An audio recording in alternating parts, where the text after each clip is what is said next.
સુરતના રાંદેરમાં રામ જન્મોત્સવ નિમિત્તે ભવ્ય પાલખી યાત્રાનું આયોજન કરવામાં આવ્યું હતું, જેમાં મોટી સંખ્યામાં લોકો જોડાયા હતા। આજે રામ જન્મોત્સવની ભવ્ય ઉજવણી દેશભરમાં કરવામાં આવી રહી છે, ત્યારે સુરતમાં પણ ભવ્ય આયોજન વિવિધ સંઘો અને સંસ્થાઓ દ્વારા કરવામાં આવ્યા છે। ત્યારે સુરતના રાંદેર વિસ્તારમાં શ્રી રામ જન્મોત્સવ નિમિત્તે પાલખી યાત્રા કાઢવામાં આવી હતી। શ્રી ભવાની શંકર મહાદેવ કાવડ યાત્રા સમિતિ દ્વારા આ આયોજન કરવામાં આવ્યું હતું, જેમાં સવારે 7 કલાકે પાલખીની પૂજા કરી કાઢવામાં આવી હતી। આ પાલખી યાત્રા Maninagar society common plot Swaminarayan મંદિરની બાજુમાં મશાલ સર્કલ થઈ પાલનપુર પાટિયા સુધી નીકળી હતી।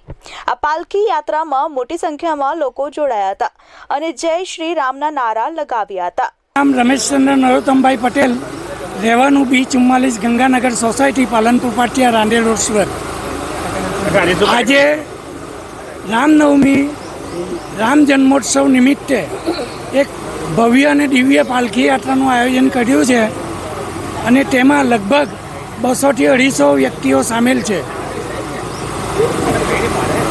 અને આ પાલખી યાત્રા મણિનગર COP પ્લોટ ઉપરથી શરૂ થઈ સંતો મહંતોના આશીર્વાદથી મશાલ સર્કલ થઈ ગુજરાત હાઉસિંગ બોર્ડ, નીલકંઠ મહાદેવ, રાધાકૃષ્ણ મંદિર, લીલાસાવાડી, રામનગર મેઇન રોડ નીલધામ આશ્રમ, ત્યાંથી ઝૂલેલાલ મંદિર થઈ મોડા બગડ ખાતે અને મોડા બગડથી ફાયર સ્ટેશન થઈ સીધું સ્વામિનારાયણ મંદિરથી 5 આટલી સુથાર જ્ઞાતિ પંચ રાંદેર મુકામે રામજી મંદિર પાસે જશે। મારું નામ નિમિષા પરમાર છે।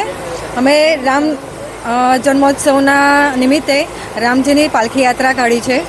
તે મણિનગરથી પ્રારંભ થઈને રામનગર મોરાભાગળથી રાંદેર રામજી મંદિર જવાની છે। હા, રેલીમાં જોડાયા છે અમે લોકો। Bureau report S24 news Surat.